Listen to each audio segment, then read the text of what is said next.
They laughed at the delivery guy, mocked him every chance they got, until the day he became their boss and handed them their termination papers.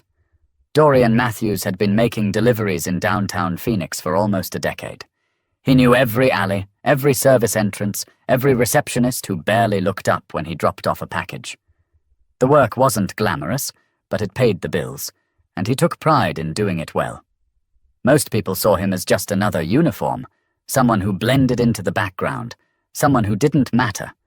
And at Whitmore & Klein, a sleek, high-end marketing firm with marble floors and floor-to-ceiling windows, that attitude was especially strong. The first time Dorian walked through those glass doors, he had expected nothing more than a routine drop-off. But he quickly noticed the way the employees looked at him, like he was invisible, or worse, something to be dismissed.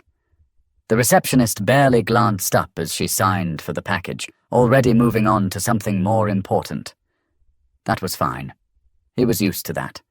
But over time, he started noticing more. The whispers, the smirks, the way some employees chuckled when he walked past. At first, he told himself it was nothing, just his imagination. Until it wasn't. One afternoon, as he placed a delivery on the counter, a voice cut through the office noise. "Man, can you imagine if the delivery guy was our boss?" Laughter followed. Dorian didn't turn around, but he felt the heat rise in his chest. He recognized the voice. Ryan Caldwell, one of the senior account executives. Always dressed in tailored suits, always cracking jokes loud enough for others to hear. Another voice chimed in, this time a woman's. "Please, he's probably used to lifting boxes, not leading meetings." More laughter. Dorian kept his face neutral, giving the receptionist the tablet to sign. She handed it back without a word. He had dealt with worse. He had spent years learning how to ignore this kind of thing, but something about this moment stuck with him. It wasn't just the words. It was the confidence behind them. The certainty that someone like him could never be in charge. He walked toward the exit, passing rows of glass-walled offices where employees sat at sleek desks, sipping overpriced coffee and pretending to work. Some glanced at him, uninterested. Others barely noticed him at all. Just another delivery guy. Just another man passing through. But as he reached the door, he caught his reflection in the glass. His uniform, his delivery scanner clipped to his belt. His hands, rough from years of lifting boxes. They saw him as nothing more than that uniform. And for the first time in a long time, that bothered him. Outside, the Arizona sun was blinding. He climbed into his van and sat there for a moment, gripping the steering wheel. He wasn't angry. Anger was fleeting. This was something deeper, something sharper. They thought they knew who he was. They had no idea. But soon, they would. Dorian wasn't the type to dwell on things. He had dealt with his share of disrespect over the years, people talking down to him, assuming he was uneducated, acting like he was invisible. It wasn't new. It wasn't even surprising. But something about that moment in Whitmore & Klein stuck with him. That night, after finishing his last delivery, he parked his van outside his small apartment in Mesa. The place wasn't much. One bedroom, old carpet, a kitchen with cabinets that had seen better days. But it was his. He sat there in the dark for a while, gripping the steering wheel, staring at the glow of a streetlight outside his window. He had spent years telling himself it didn't matter what people thought of him, as long as he worked hard and made an honest living. But tonight, that logic wasn't holding up. The laughter at Whitmore & Klein wasn't just ignorance, it was certainty. Those people truly believed they were better than him, that someone like him could never be in a position of power. He needed to talk to someone. Dorian grabbed his phone and called the only person who had ever truly understood him, his older brother, Malcolm. Malcolm picked up after 2 rings. "Yo, you good?" Dorian asked. "I'm good." "What's up with you?" Dorian hesitated. "Had one of those days." Malcolm chuckled. "Let me guess. Some rich folks made you feel like you weren't supposed to be in their space?" Dorian exhaled, rubbing his forehead. "Something like that." "Yeah, well, ain't nothing new." "It's not," Dorian admitted. But today was different. Malcolm didn't rush him to explain. He never did. He just waited. They laughed, Dorian finally said.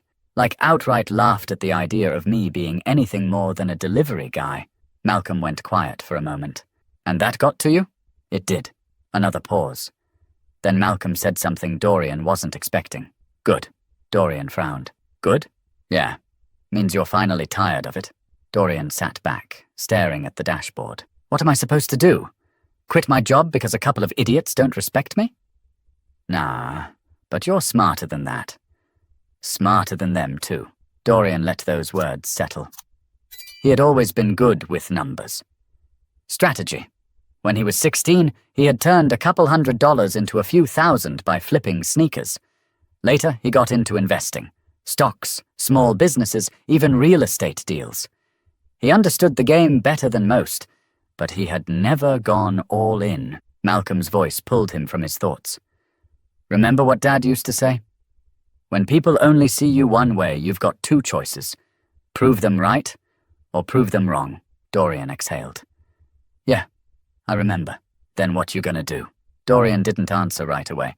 He was thinking about Whitmore and Klein, the expensive suits, the arrogant smirks, the way they had laughed at the idea of him being anything more than a guy who dropped off their packages. They saw him as small. And maybe, up until now, he had been thinking small. He looked at the worn steering wheel beneath his hands, then at the dashboard, where a stack of delivery invoices sat. This wasn't all he was. He knew that. But they didn't. And that needed to change, because proving them wrong wasn't going to happen overnight. But it was going to happen. Dorian wasn't just a delivery guy. Not really. That was the part of himself he let people see. The part they assumed was all there was to him. But behind the uniform, behind the routine drop-offs and worn-out work boots, there was another side of him, one that very few people knew about. Because while they spent their days crafting marketing campaigns and crunching client numbers, Dorian had been running numbers of his own. He had always had a mind for business. Even as a kid, he had found ways to make money. When other kids spent their allowances on toys, he had been flipping sneakers. Limited editions, hard-to-find releases. He knew exactly when and where to buy them, and more importantly, who was willing to pay double, sometimes triple, for a pair. By the time he was 20, he had moved on to cars, buying and selling used vehicles, learning how to negotiate, how to spot a deal before anyone else did. He invested in stocks, started putting money into small businesses. He never flaunted it, never talked about it. But he watched. He learned. He built. And over the past year, something even bigger had been brewing. Dorian had been sitting on a business proposal, one that had caught the attention of serious investors. People who weren't interested in where he came from or what he did for a living, but in what he knew. They saw his potential. They saw how he analyzed businesses, spotting their weak points, understanding their value before anyone else did. And now, they were ready to back him. He had been meeting with them in the evenings, after long shifts, late nights spent on Zoom calls, poring over financial statements, refining his strategy. He had already helped turn around 2 struggling businesses, quietly, efficiently. No one at Whitmore and Klein would ever suspect it. But they were about to find out. One evening, he sat across from his lead investor, Anthony Wells, in a private lounge at a downtown hotel. The place was sleek, leather chairs, dim lighting, the quiet hum of business deals being made over expensive whiskey. Wells was a sharp, no-nonsense businessman who had built his fortune in commercial real estate. He didn't waste time on people who weren't serious. "So tell me again," Wells said, sipping his espresso. "Why Whitmore and Klein?" Dorian leaned forward. "Because they're in trouble. And they don't even realize how bad it is." Wells raised an eyebrow. "Explain." Dorian pulled out a folder from his briefcase, flipping it open on the table between them. "They've been bleeding clients for the past year. Bad leadership, outdated strategies, spending money in the wrong places. They look successful on the surface, but their debt load is suffocating them." He tapped the papers. "I give it 6 months before they either downsize or sell." Wells studied the numbers, flipping through the pages. "You're sure about this?" Dorian nodded. "I've been watching them for a while. Their biggest accounts are pulling back. Their client retention is dropping. They're relying on reputation, not results, and that's catching up with them. Wells smirked. And you want to be the one to buy them out? Dorian didn't hesitate. I don't just want to buy them. I want to turn them around. Restructure. Cut the dead weight. Bring in fresh talent. Make them profitable again. Wells sat back, tapping his fingers against the table. It's a bold move. It's a smart move, Dorian corrected. Wells chuckled. You've got confidence. I'll give you that. He took another sip of his espresso, then set the cup down and reached into his jacket pocket. He pulled out a check and slid it across the table. Dorian looked down at it. The amount was exactly what he needed to make the first move. You've got my backing, Wells said. Don't make me regret it. Dorian picked up the check, feeling the weight of the moment. This was it. The people who mocked him had no idea they were laughing at their future boss. And soon, they were going to find out the hard way. Dorian knew patience was key. Buying a company wasn't like buying a car or flipping a stock. It required strategy, precise timing, and knowing exactly when to strike. He had spent months studying Whitmore and Klein's financials, learning their weaknesses, tracking their every misstep. The company wasn't just struggling, it was sinking. On the surface, they still had the sleek office, the polished brand, the illusion of success. But underneath, it was chaos. Their biggest clients were scaling back, their expenses were out of control, and their leadership had no idea how to fix it. Dorian wasn't the only one who had noticed. Rumors started circulating in industry circles, whispers about potential layoffs, talks of restructuring.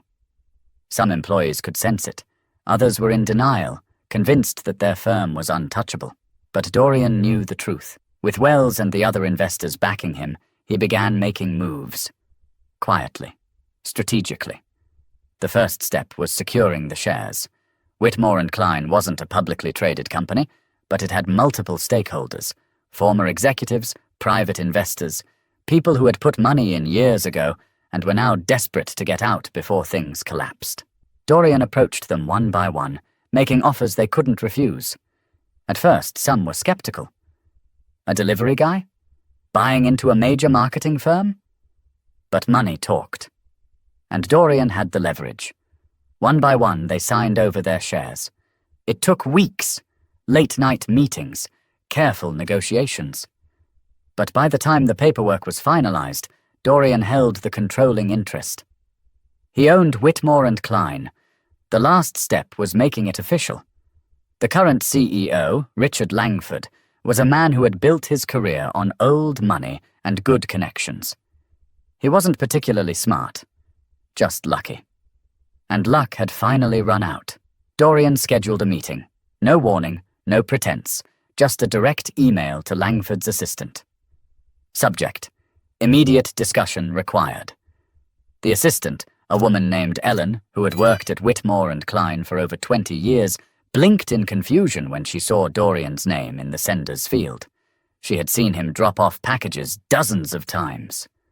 Why was he emailing the CEO directly? She knocked on Langford's office door, stepping inside carefully. Sir, I just received an urgent email from Dorian Matthews. Langford didn't look up. Who? The delivery man, Ellen said hesitantly. Langford's fingers paused over his keyboard. He let out a dry laugh, shaking his head. You mean the guy from the lobby? What could he possibly want? He's requesting an immediate meeting. Langford leaned back in his chair, rubbing his temple. He was already in a foul mood. Profit reports were looking grim, and their largest client had just pulled their contract. The last thing he had time for was nonsense. Fine. Bring him in, Langford muttered, waving a dismissive hand. Let's get this joke over with. By the time Dorian walked into the Whitmore and Klein office that morning, the energy in the building had already shifted. There were murmurs, glances exchanged in the hallways. The receptionist, the same one who had barely acknowledged him for years, suddenly sat up straighter when he entered. Langford was waiting in his office, clearly irritated. He didn't even stand when Dorian walked in. What's this about? Langford asked, barely glancing up from his computer. Dorian took a seat across from him, setting a thick envelope on the desk. It's about the fact that, as of this morning, I own the majority of Whitmore and Klein. Langford finally looked at him. He frowned, then let out a short, dismissive laugh. You? That's impossible. Dorian didn't blink. Check the paperwork. Langford hesitated, then grabbed the envelope, pulling out the documents. As he flipped through them, his face lost color. He looked up again, this time with something different in his expression. Panic. This is a joke, he muttered. Who the hell do you think you are? Dorian leaned back in the chair, calm. I think I'm your new boss. Langford slammed the papers down. This firm isn't for sale. It was, Dorian said smoothly. You just didn't know it.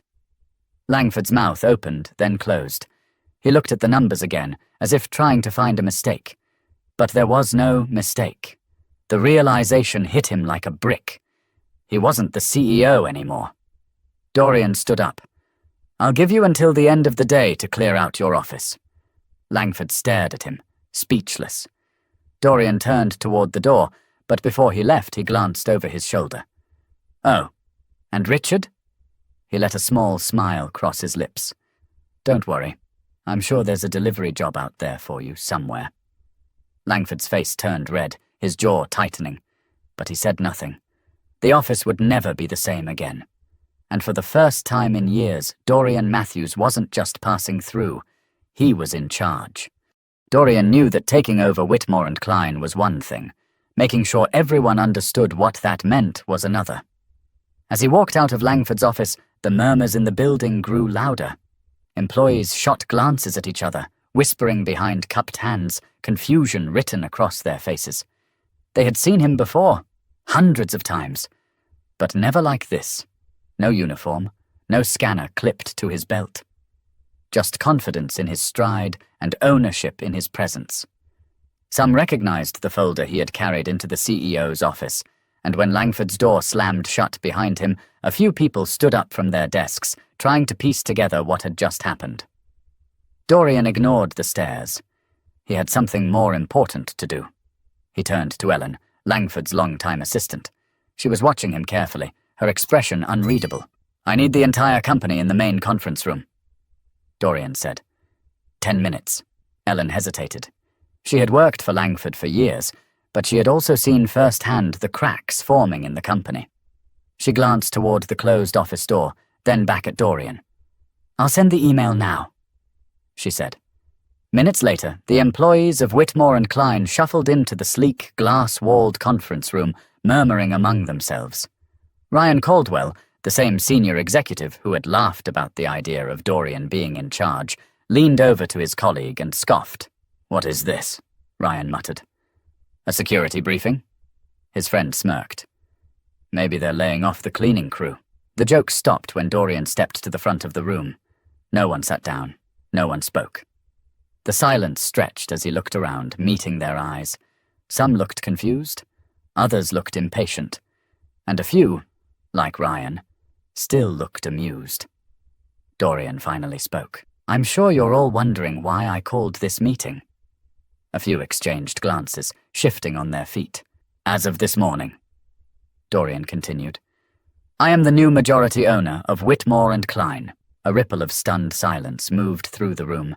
Someone let out a small, disbelieving laugh, as if waiting for a punchline.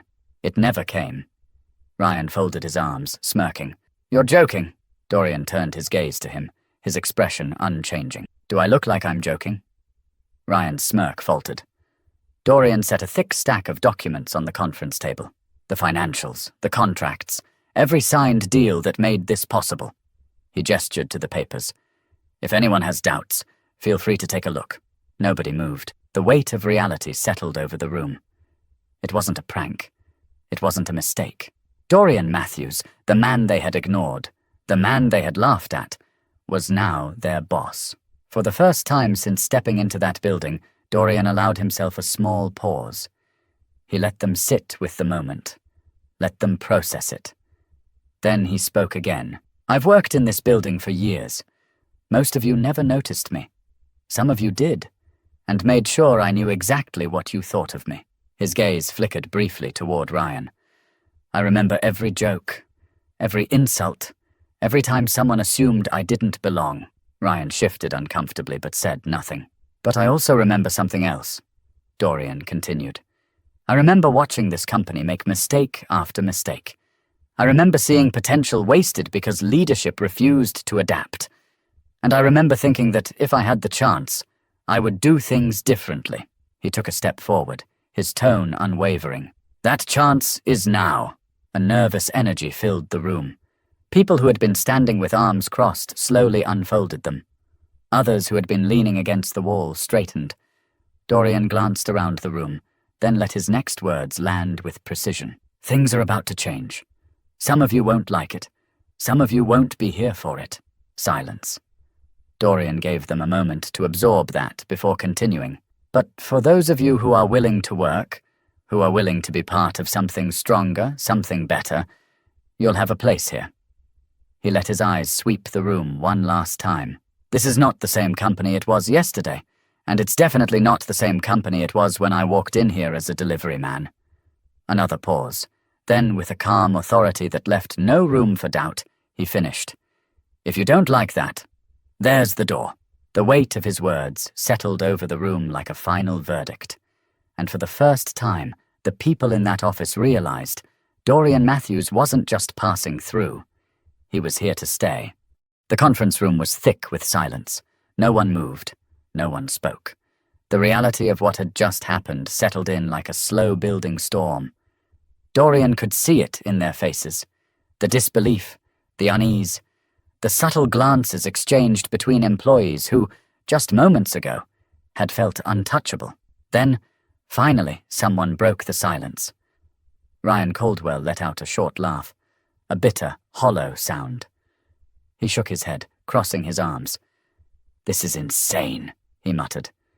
"You can't be serious." Dorian turned his gaze to him, steady. "You think I'd stand here and say all this if I wasn't serious?" Ryan exhaled sharply, running a hand through his hair. "So what? You come in here, throw your weight around, and we're all just supposed to fall in line." Dorian didn't blink. "No, you're supposed to do your job. If you can't handle that, you're free to leave." Ryan scoffed. "Right. Because you, of all people, are suddenly the expert on running a firm like this." Dorian took a step closer, his voice unwavering. "I know this company better than you think, Ryan. I've spent years watching you all operate, watching the arrogance, the wasted potential, the outdated strategies. And I've spent even more years learning how to run businesses. Successfully." Ryan clenched his jaw. "You're making a mistake." "No," Dorian said calmly. "The mistake was assuming I didn't belong here." A few murmurs rippled through the room. Some employees looked at each other, uncertain. Others, especially the junior staff, who had been ignored by upper management for years, seemed almost intrigued. Dorian let the tension settle before continuing. "Let's talk about mistakes, actually," he said. He pulled a folder from the stack on the table and flipped it open. "Ryan, since you seem to have so much to say, maybe you'd like to explain why your department is responsible for one of the largest client losses in company history." Ryan's face darkened. "That's not—" "It is," Dorian cut in smoothly. "And I have the reports to prove it. Over-promising, under-delivering, failing to adjust strategies when the market shifted." He tapped the folder. "The client walked, and took millions in revenue with them." Ryan's face burned red. Dorian shut the folder. "So, if we're questioning who deserves to be here, I'd say you have a lot more to answer for than I do." Silence. Ryan's mouth opened slightly, as if he wanted to argue, but he didn't. Because he knew the numbers didn't lie. Dorian took a deep breath and turned his attention to the rest of the room. "This is the part where some of you start to panic, where you start wondering if you're about to lose your jobs." He let the words linger for a moment before continuing, and the answer is, some of you will. That got their attention. Dorian gestured toward the documents in front of him. "I've already done my research. I know who brings value to this company. I know who's been skating by, and I know who's been taking credit for other people's work." Some people visibly tensed. Others stole glances at their colleagues, as if suddenly realizing the consequences of their office politics. Dorian continued, "There's dead weight in this company, and I don't carry dead weight. If you're here to do your job, to work, to contribute, to help rebuild something stronger, you have nothing to worry about. But if you're here just to collect a paycheck and keep up appearances," he shrugged, "you won't last long." He let that settle before delivering the final blow. "I'll be sending out termination notices by the end of the day." The room felt like it had lost all its oxygen. Ryan took a step forward. "You can't just—" "I can," Dorian said simply. "And I will." Ryan's jaw clenched. His pride wouldn't let him be the first to back down. He straightened his tie, lifted his chin. "Fine. If this is how it's going to be, then I quit." Dorian met his stare. "That's the first good decision you've made in years," Ryan scoffed, shaking his head. He turned and stormed out of the conference room, slamming the door behind him. A heavy silence followed. Dorian let the moment breathe, then turned to the rest of the staff. "For those of you still here, remember this. Whitmore and Klein isn't just going to survive. It's going to become something better than it ever was before. But that only happens if the right people are in place." He let his gaze move across the room, taking in the reactions, some nervous, some determined, some still processing what had just happened. "If you're willing to step up, to work, to actually build something meaningful, you'll have a place here." Another pause. "But if you're only here because you think you deserve to be, because you're comfortable, because you think nothing will change," he gestured toward the door, "you can follow Ryan." The room remained silent, but this time it wasn't shock. It was realization. Things had changed. Dorian wasn't the man they had dismissed anymore, and from this moment forward, he never would be again. By the time Dorian left the conference room, the energy in the office had completely shifted. Some employees sat at their desks in stunned silence. Others whispered in hushed voices, stealing glances at the man they had ignored for years. Some looked afraid. Others looked intrigued. And a few, just a few, looked inspired. Dorian didn't let any of it affect him. He had done what needed to be done. Now the real work began. As he stepped into what was now his office, formerly Langford's, he let out a slow breath. The space was bigger than he had expected. Leather furniture, bookshelves lined with unread business books, a massive oak desk that probably cost more than his first car. He walked over to the floor-to-ceiling window, looking out over the city. This moment was supposed to feel different. He had spent months, years even, working toward this, fighting against every assumption, every dismissal, every time someone had underestimated him. He had made it. He had proven them wrong. And yet, standing here, staring at the skyline, he realized something. This wasn't about revenge. It had never been about that. If it was, the satisfaction would have faded by now. He would have felt the high of proving them wrong, of watching Ryan storm out, of seeing the looks on their faces when they realized the man they had mocked now owned everything they stood on. But that feeling wasn't what drove him.